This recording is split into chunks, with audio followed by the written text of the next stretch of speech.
Hey everyone, welcome to the channel. Today we're talking about something that affects all of us. Those moments when someone's words or actions completely derail our day. You know what I'm talking about, the rude comment from a colleague, the driver who cuts you off in traffic, or that passive-aggressive text that ruins your morning. We've all been there, feeling our blood pressure rise and our mood plummet because of someone else's behavior. But what if I told you that no one actually has the power to control your emotions unless you give them that power? In this video, I'm sharing 10 transformative principles from Stoic philosophy that will revolutionize how you respond to life's challenges. These aren't just theories, they're practical abilities that will help you stop reacting impulsively, let go of anger, and reclaim control over your emotional landscape. By the end of our time together, you'll have both the mindset and strategies needed to remain centered, even when surrounded by chaos. Your journey to emotional mastery begins with understanding a fundamental truth. Your reactions are always your choice. Let's dive in. 10 powerful Stoic techniques to stay calm and in control.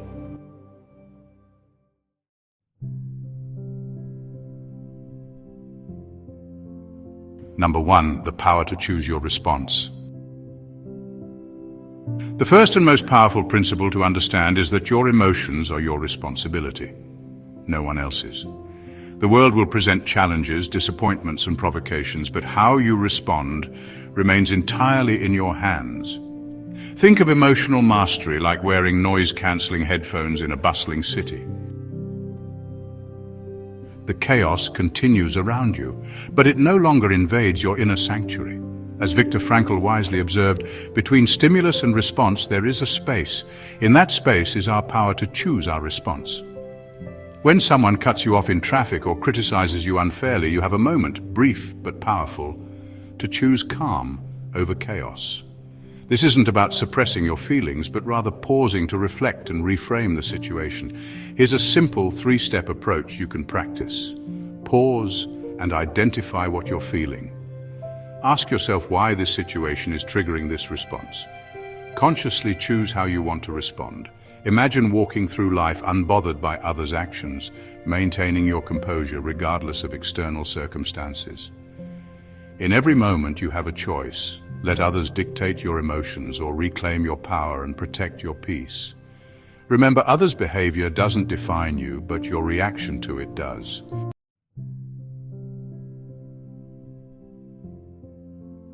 Number 2, accept people as they are. How often do you expect others to think, behave, or respond exactly as you would? This expectation is like trying to control the weather, frustrating and ultimately futile. Each person you encounter is walking their own path, shaped by unique experiences, beliefs, and priorities. When someone does something that annoys or hurts you, it's rarely about you. It's a reflection of their inner world, their limitations, and their perspective. Practical exercise for emotional freedom. Instead of focusing on how others should act, shift your attention to accepting them as they are. Let go of the expectation that they'll change, and you'll free yourself from unnecessary emotional turmoil. The next time someone upsets you, try this practical exercise.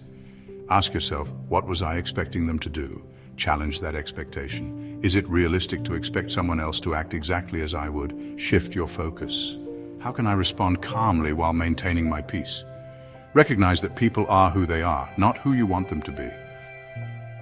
This doesn't mean tolerating bad behavior or abandoning your values. Rather, it means acknowledging that your peace is too valuable to sacrifice for something you can't control. By releasing these expectations, you gain freedom not just from others' actions, but from the emotional weight they once carried. Number 3, let go of being right. The need to always be right is exhausting and unnecessary. Often stemming from insecurity, this compulsion creates tension, damages relationships, and fuels frustration. Ask yourself, would you rather be right or would you rather be at peace? When someone accuses you of something unfair, Pause and consider if it's worth your energy to prove them wrong. In most cases, the answer is no. Instead of arguing, try saying, "I see where you're coming from and I respect your perspective," choosing peace over pride. Letting go of the need to be right doesn't mean abandoning your principles or silencing your voice. It means recognizing that not every disagreement needs a resolution in your favor. To practice this mindset, pause before responding when you feel the urge to argue. Take a deep breath. Ask yourself if this battle is worth your energy. Seek understanding instead of trying to win. Save your energy for disagreements that truly matter. By choosing peace over pride, you'll feel lighter and calmer as arguments lose their grip on your emotions. Remember, your value isn't tied to winning debates or proving your intelligence. It's in how you carry yourself, protect your energy, and maintain your inner peace.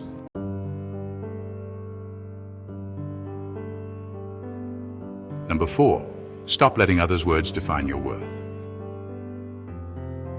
Your worth isn't determined by someone else's opinion. It's not tied to their compliments, criticisms, or judgments. When you rely on others to validate you, you hand them the power to control your emotions. True emotional freedom comes when you take that power back and detach your worth from external opinions. When faced with criticism, pause and remind yourself, their words reflect their perspective, not my value. As Marcus Aurelius insightfully observed, it's surprising that we all love ourselves more than other people but care more about their opinion than our own.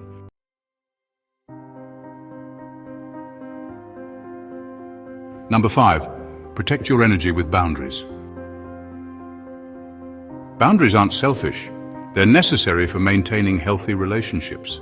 They represent a form of self-respect that teaches others to respect you. Setting clear boundaries involves being honest about your limits, using I statements to communicate your needs, and consistently upholding your boundaries. Living freely doesn't mean ignoring others' needs, but rather deciding where your energy is best spent. Remember, you can't pour from an empty cup. Constantly giving without protecting your energy leads to burnout, resentment, and disconnection from your own needs. When someone oversteps your boundaries, it's not their fault, it's yours for not clearly defining and upholding them. By setting and maintaining boundaries, you show others that you're serious about protecting your space, preventing unnecessary stress and frustration. Boundaries aren't walls to shut people out, but bridges to healthier, more balanced relationships. They free you from unnecessary obligations and help you reclaim your energy for what truly matters.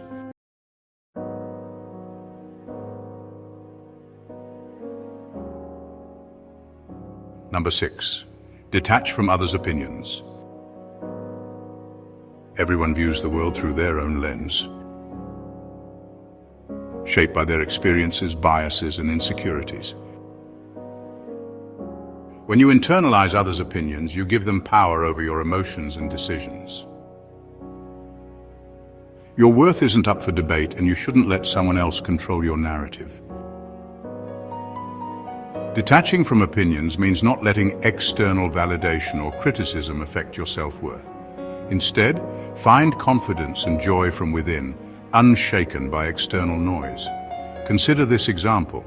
Someone makes a passing remark about something you enjoy. Instead of letting it diminish your confidence, remind yourself that their opinion doesn't diminish your joy. To start detaching from others' opinions. When someone's opinion bothers you, ask why it matters to you. Question what authority they have over your life. Reaffirm your values by focusing on what matters to you, not what others expect. Practice letting go when criticism arises by acknowledging it without clinging to it. Think of detaching from opinions like shielding yourself from bad weather. The rain may fall, but it doesn't have to soak you. By focusing on your own inner compass, you remain grounded regardless of external judgments. Remember, your path is yours alone, and it's far too important to be swayed by fleeting opinions.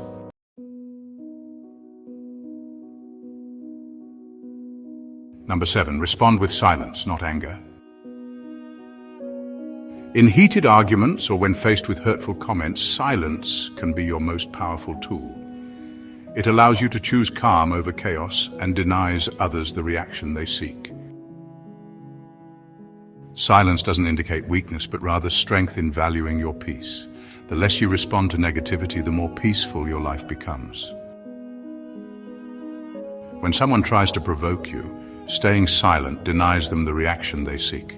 It maintains your composure and shows who truly holds the higher ground. As Marcus Aurelius wisely noted, the best answer to anger is silence. Silence starves anger of the fuel it needs to keep burning. To make silence your go-to response, pause before reacting. Listen without defending. Speak only when necessary, keeping responses calm and measured. A Buddhist teaching reminds us to speak only if it improves upon the silence. This doesn't mean suppressing your feelings, but rather choosing when and how to express them.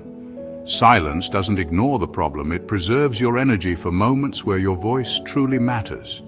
It removes the regret of words said in anger and keeps you in control of the narrative.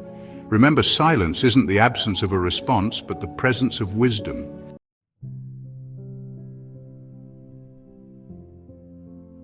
Number 8, practice gratitude. When anger threatens to take over, shift your attention to what's going right.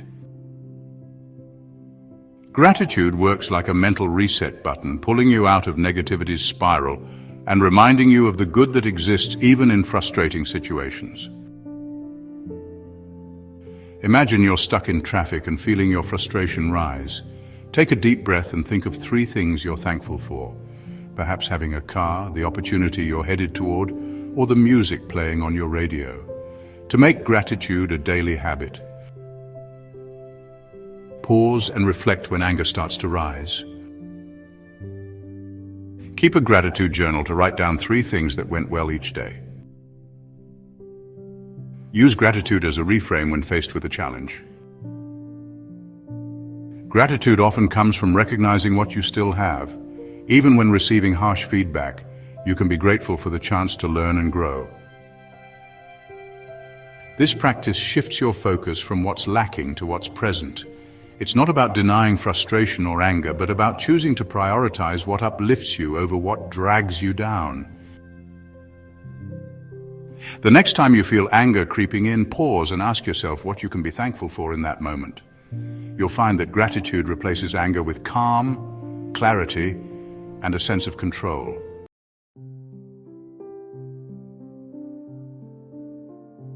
Number 9, reframe criticism as a tool to growth.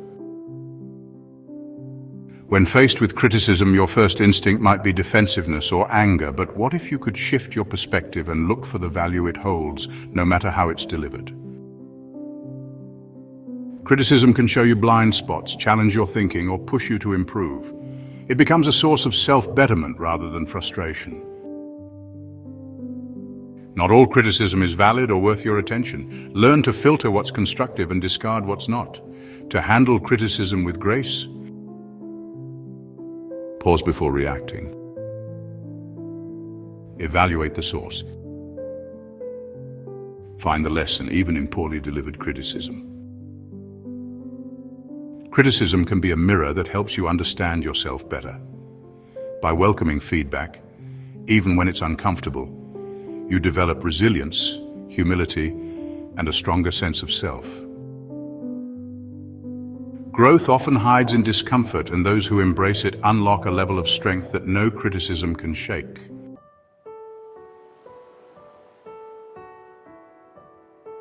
Number 10, master the art of letting go. Holding on to anger, grudges, and resentment harms you more than the person who caused the pain. As Buddha compared, holding on to anger is like drinking poison and expecting the other person to die. Letting go doesn't mean forgetting or condoning what happened. It means releasing the emotional weight that drags you down and freeing yourself from the control of the past. Consider this example. A colleague takes credit for your idea at work. Instead of stewing over the injustice, you can choose to let it go and focus on what truly matters, your growth and future opportunities. To practice the art of letting go. Acknowledge your feelings without judgment. Reframe the situation to find meaning or learning. Focus on the present moment and what you can control. Letting go is the path to peace. This doesn't mean letting people walk over you or ignoring injustice. It means choosing where to direct your energy and creating space for what can be changed. By releasing what you can't control, you create a brighter, calmer, and more fulfilling life. True strength lies not in holding on, but in knowing when to let go.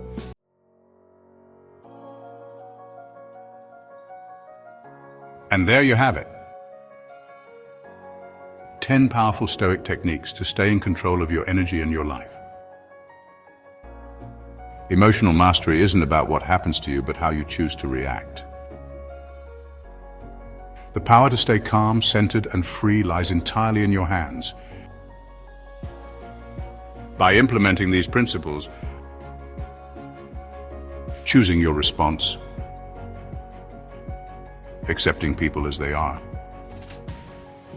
letting go of being right, detaching from others' opinions,